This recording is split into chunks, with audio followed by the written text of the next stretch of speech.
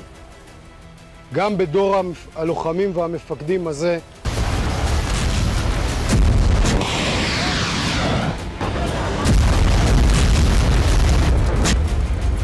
ילדים ובנייני מגורים מעידים על השימוש הציני שחמאס עושה באוכלוסייה שלו כמגן אנושי.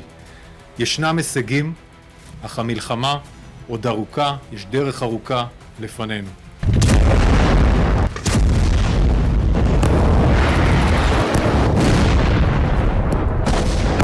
People in Gaza are dying in their thousands, and those alive are suffering from trauma, disease, lack of food and water. Average of about 160 children are killed every day.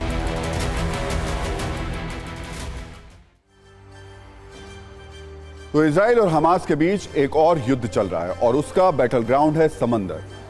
जब से Israel और Hamas का युद्ध शुरू हुआ है, तब से पानी में इजराइल, अमेरिका, ईरान, रूस, चीन सारे देश अपना पराक्रम दिखा रहे हैं। और अपनी ताकत की आजमाइश भी कर रहे हैं। इजराइल और अमेरिका भी हमास को मिटाने के लिए जल युद्ध की बड़ी तैयारी कर रहा है। इजराइल की नौसेना गाजा में ग्राउंड पर मौजूद इजराइल की थल सेना से लगातार संपर्क में है, उसकी पूरी तरीके से मदद कर रही है। इतना ही नहीं, पिछले महीने इजराइल की नेवी ने गाजा के भीतर हमास के कई ठिकानों को नष्ट कर दिया था।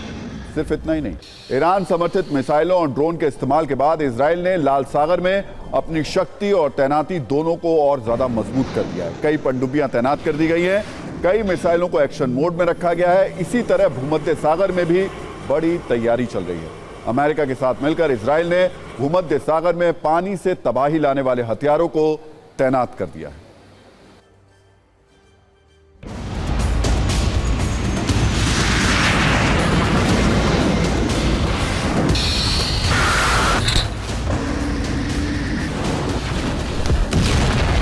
इजराइल और फिलिस्तीन का युद्ध लगभग 32वें दिन में प्रवेश कर चुका है और 32 दिन बाद खतरा न सिर्फ जमीन पर बल्कि समंदर में भी बराबर मौजूद है। मेरी मौजूदगी इस वक्त इजराइल के अशदोद शहर में है, जो लगभग तेल अवीव से 60 किलोमीटर दूर पड़ता है। ऐसे ही समंदर के किनारे के शहरों की सुरक्षा के लिए समंदर में यानी मेडिटेरियन सी में भूमध्य सागर में एक बड़ी तैयारी इजराइल ने कर रखी है और इजराइल का साथ देने के लिए वर्ल्ड पावर अमेरिका और साथ साथ इटली भी समंदर में उसके साथ उतर चुके हैं।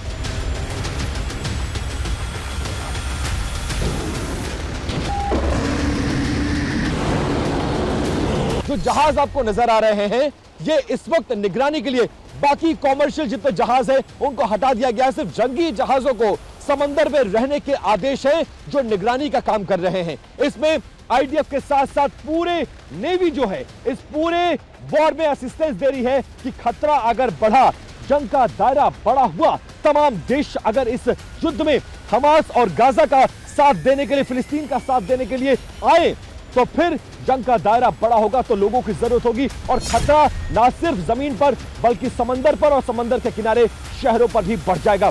इसीलिए अमेरिका ने पहले दिन से इजराइल का साथ देते हुए अपने उन तमाम वॉरशिप्स को और सबमरीन्स को समंदर में उतार दिया है जो इस वक्त पूरे इजराइल की सुरक्षा में तैनात है।